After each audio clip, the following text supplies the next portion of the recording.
રાધે રાધે, જય સિયારામ. આપણે શ્રી શ્રી રૂપ ગોસ્વામી અને સનાતન ગોસ્વામીનું ચરિત્ર ચાલે છે. રૂપ ગોસ્વામી અને સનાતન ગોસ્વામીના ચરિત્રમાં આપણે આગળ વધીએ તો એક વખત સનાતન ગોસ્વામી નંદગાંવના પાવન સરોવર ઉપર ભજન કરી રહ્યા હતા.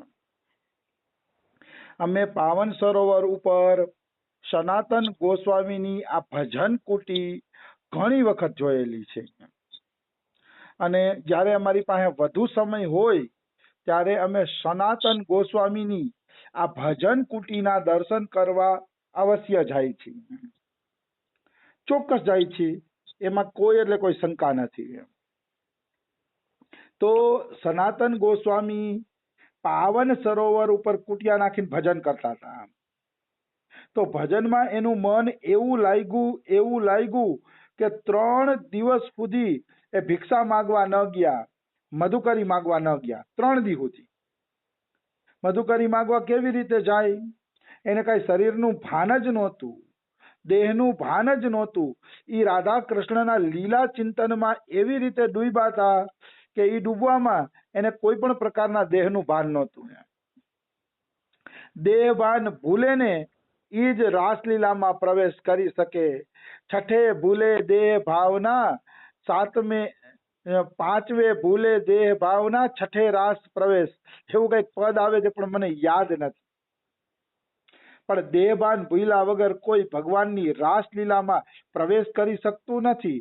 કોઈના મનમાં પુરુષ ભાવ હોય કે હું પુરુષ છું તો કૃષ્ણની રાસલીલામાં પ્રવેશ નથી થતો. અર્જુન હોય, નારદ હોય, કોઈ પણ હોય અને મહાદેવ હોય, બધા સખી ભાવે જ રાસલીલામાં પ્રવેશ પ્રાપ્ત કર્યો છે. પુરુષ રૂપે કોઈ રાસલીલામાં પ્રવેશ કરી શકતું નથી, કારણ કે પુરુષ તો એકમાત્ર ભગવાન શ્રી કૃષ્ણ છે. ભગવાન શ્રી કૃષ્ણ સિવાય બીજો કોઈ પુરુષ સંસારમાં છે નહીં. બાકી બધી પ્રકૃતિ છે, સ્ત્રી છે એમ કેવું હોય તો કહી શકાય. તો 3 દિવસ સુધી સનાતન ગોસ્વામી મધુકરી માંગવા ન ગયા, ભિક્ષા માંગવા ન ગયા, કારણ કે એનું મન રાધા કૃષ્ણની લીલાઓમાં તલ્લીન બની ગયું હતું.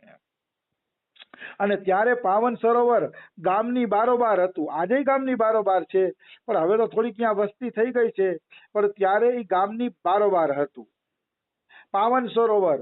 એટલે કોઈ એને પૂછવાય ન આવ્યું કે 3 દી ત્યાં તમે જમ્યા છો કે નથી જમ્યા. પણ ચોથે દિવસે ઠાકોરજીને દયા આવી ગઈ, કારણ કે સંસાર ભૂલી શકે પણ ભગવાન પોતાના ભક્તોને ભૂલતો નથી. ભગવાન દયાનો સાગર છે, કરુણાનો સાગર છે, એ પોતાના ભક્તોને ભૂલતો નથી. ભગવાન નિશ્ચિત, એમાં કોઈ એટલે કોઈ શંકા નથી. ભગવાને ગીતાજીમાં કીધું જ છે 9મા અધ્યાયના 22મા શ્લોકમાં કે જે મારું અનન્ય ચિંતન કરે છે એના યોગક્ષેમનું હું વહન કરું છું. અનન્યાસ ચિંત્યંતો મામ યે જનાઃ પર્યુપાસતે તેસામ નિત્ય ભિયુક્તાનામ યોગક્ષેમમ વહામ્યહમ. જે મારું અનન્ય ચિંતન કરે છે એના યોગક્ષેમને હું વહન કરું છું. એનું જમવાનું, ખાવાનું, પીવાનું, આ તે બધાયનું વહન હું કરું છું. મારી જિમ્મેદારી છે. ભગવાન એમ કહે છે તમે તો ખાલી અનન્ય ચિંતન કરી જાઓ, બાકી તમામે તમામ જિમ્મેદારી ભગવાનની છે. તમામે તમામ જિમ્મેદારી ભગવાનની છે, એમાં કોઈ એટલે કોઈ શંકા નથી. અને ભગવાન આજ સુધી કોઈ જિમ્મેદારીમાં પાછા પડ્યા નથી. એ જ ભગવાનની ભગવત્તા છે કે ભગવાન ક્યારેય કોઈ જિમ્મેદારીમાં પાછા નથી પડતા. એક વખત એને શાસ્ત્ર વચનમાં કહી દીધું કે આ હું કરી દેખાડીશ, એટલે ભગવાન કરી દેખાડે છે. પછી કરી જ દઈએ. ભગવાન કોઈ દી કોઈ સિદ્ધાંતને મટિયામેટ થવા દેતા નથી. હા, એટલું ખરું છે, કોઈ પ્રેમી ભક્ત બહુ ઊંચી સ્થિતિએ ચડી ગયો હોય તો એના માટે ભગવાને સિદ્ધાંત તોડ્યો હોય, એ અલગ વાત છે. જેમ કે ભીષ્મની પ્રતિજ્ઞા રાખવા માટે ભગવાને પોતાની પ્રતિજ્ઞા તોડી નાખી, તો એમ પ્રેમી ભક્તોની પ્રસન્નતા માટે પોતાના સિદ્ધાંત તોડ્યા હોય તો અલગ વાત છે. બાકી ક્યારેય ભગવાન પોતાના સિદ્ધાંતો તોડતા નથી. તો ભગવાને જોયું કે સનાતન ગોસ્વામીએ 3 દિવસ ત્યાં ભોજન લીધું નથી, એટલે ચોથે દિવસે સાક્ષાત ભગવાન કૃષ્ણ ત્યાં હાજર થઈ ગયા અને દૂધનો લોટો લઈને હાજર થયા છે. એમને નથી આવ્યા ભગવાન. અત્યારે તો સંસારમાં આપણે બીમાર પડીએ તો જોવા વાળાને આપણે ચા પાણી પીવડાવવો પડે, ઉલટાનું આપણે ખર્ચો કરાવતા જાય. પણ ભગવાનનું એવું નથી. ભગવાન આવે છે ત્યારે દૂધના લોટા અને રીધિ સિદ્ધિ લઈને આવે છે. ભક્તને કોઈ વાતની કમી રહેવા નથી દેતા. સુદામાના ઘરે કૃષ્ણએ પદાર્પણ કર્યું અને કૃપા કરી તો આખી સુદામાપુરીને નવી બનાવી દીધી. બધું નવું બનાવી દીધું ભગવાને. એટલે ભગવાન આવે છે ને ત્યારે રીધિ સિદ્ધિ, લક્ષ્મી અને એ બધું લઈને આવે છે. એ કોઈથી ભક્ત પર બોજ બનવા નથી આવતા. સંસારી માણસો બોજ બને. બીમાર હોય ને જોવા આવે તો ચા પાણી આપણે પીવડાવવા પડે. એ કઈ મતલબ થોડો થયો એવો જોવા આવવાનો. બેકાર વાત છે. સંસારની વાત જ બધી બેકાર છે. સંસારની રીતભાત જ બેકાર છે. સંસારની કોઈ રીતભાત છે ને સ્વાર્થ શૂન્ય નથી, બધી સ્વાર્થ વાળી જ છે. એટલે સંસારની રીતભાતથી કોઈ દી હાલવું નહીં, વિચારવું નહીં. તો ભગવાન દૂધનો લોટો લઈને આવ્યા સનાતન ગોસ્વામી માટે અને કીધું બાબા જાય ગટક લે જલ્દી સે. તો કે સનાતનને કીધે દૂધ પી લે જલ્દી, આને પી લે, ગટકી લે લોટાને. તો સનાતન ગોસ્વામી કહે છે તું કોણ છો બેટા? ઈ કે તને નનગાંવમાં કોઈ દી જોયો નથી, કે કોણ છો તું? ત્યારે એમ કહે છે મારી માં હમણાં અહીંયા પાણી ભરવા આવી હતી કુવેથી, એને જોયું કે બાબા 3 દી થયા એમને એક જ જગ્યાએ બેઠો છે, ઉઠ્યો પણ નથી, એટલે મારી માએ મને મોકલ્યો છે કે જા બાબાને દૂધનો લોટો દી આવ. બાના બનાવતા તો બહુ આવડે ભગવાનને. ગમે એવું બાનું બનાવીને પોતે છટકી જાય. કૃપા તો પોતાને જ કરવી છે, પોતે જ કૃપા કરવા આવ્યા છે, પણ ગમે એ બાનું દઈને છટકી જતા હોય છે ભગવાન. આવી વસ્તુ છે. તો એ કે મારી માએ મને દૂધનો લોટો લઈને મોકલ્યો. તો કે વાહ વાહ વાહ, સરસ બેટા સરસ. કે તું ક્યાં રહેશ પૂછે છે. તો કે હું તો નંદગાંવમાં જ રહું છું. એ કે મારે 4 ભાઈ છે. એ કે 4 ભાઈ સાથે હું નંદગાંવમાં જ રહું છું. પિતાજી પણ છે. એમ બધો પરિચય આપ્યો. 4 ભાઈ કોણ? એ આગળ આવશે. પિતાજી કોણ? એ આગળ આવશે.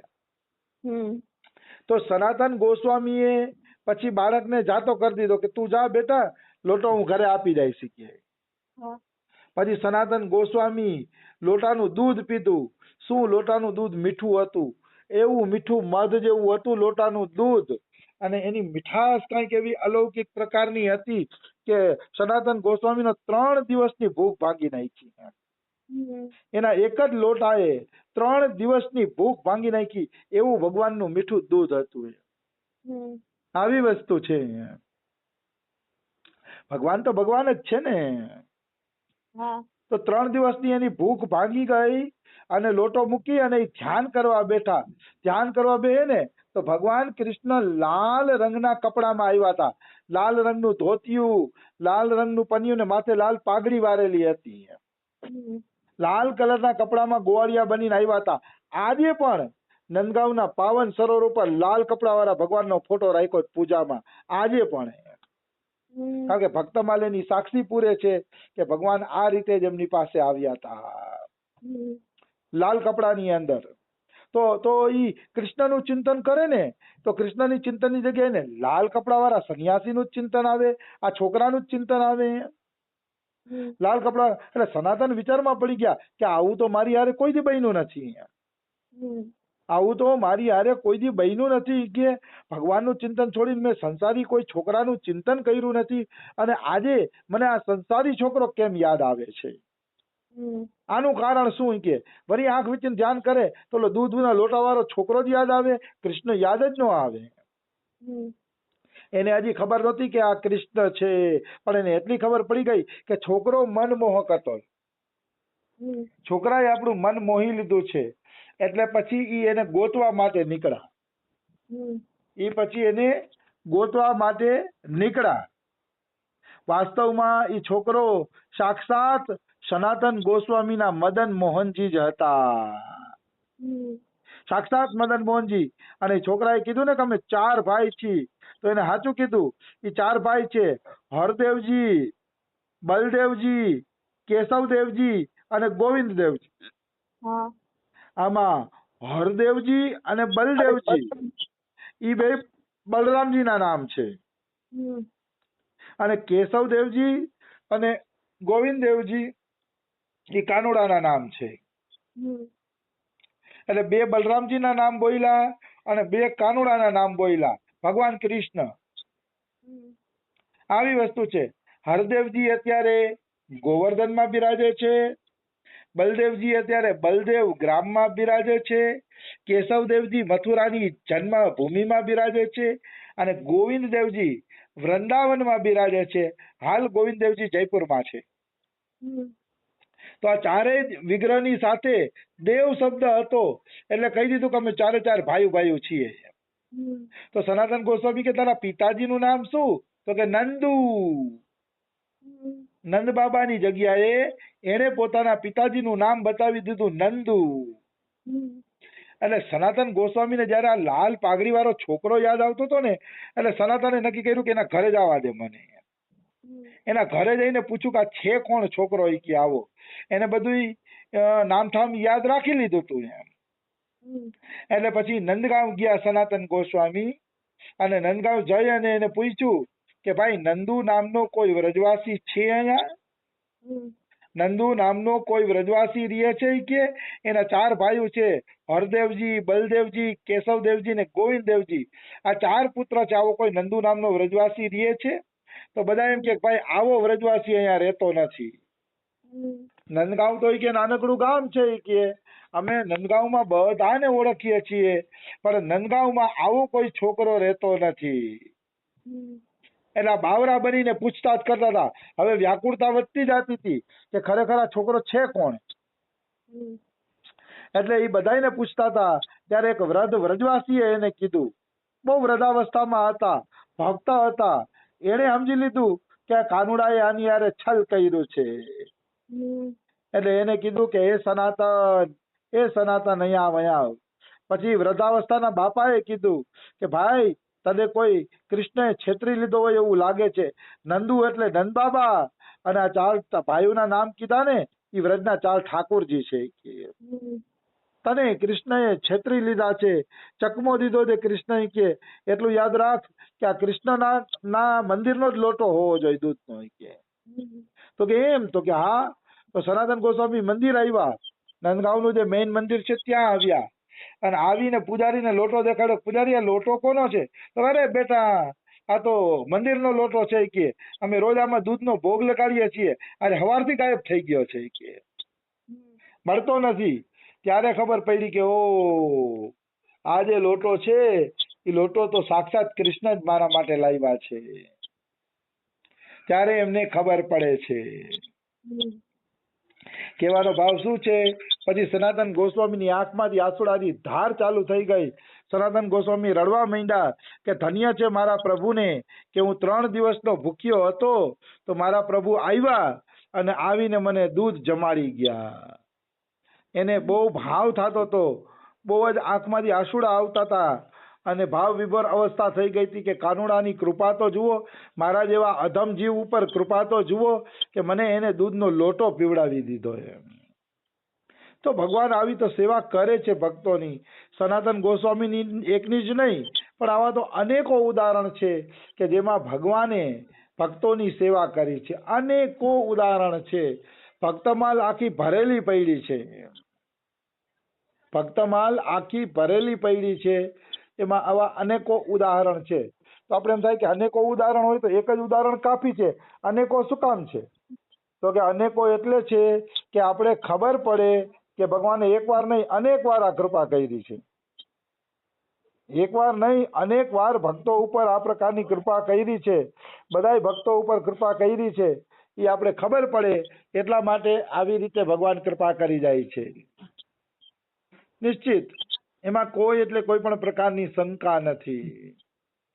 અને જેટલા ઉદાહરણ રાખે એટલું સારું. આપણો વિશ્વાસ મજબૂત બને કે નહીં ભગવાન એક વખત નહીં અનેક વખત ભક્તો ઉપર કૃપા કરી ગયા છે.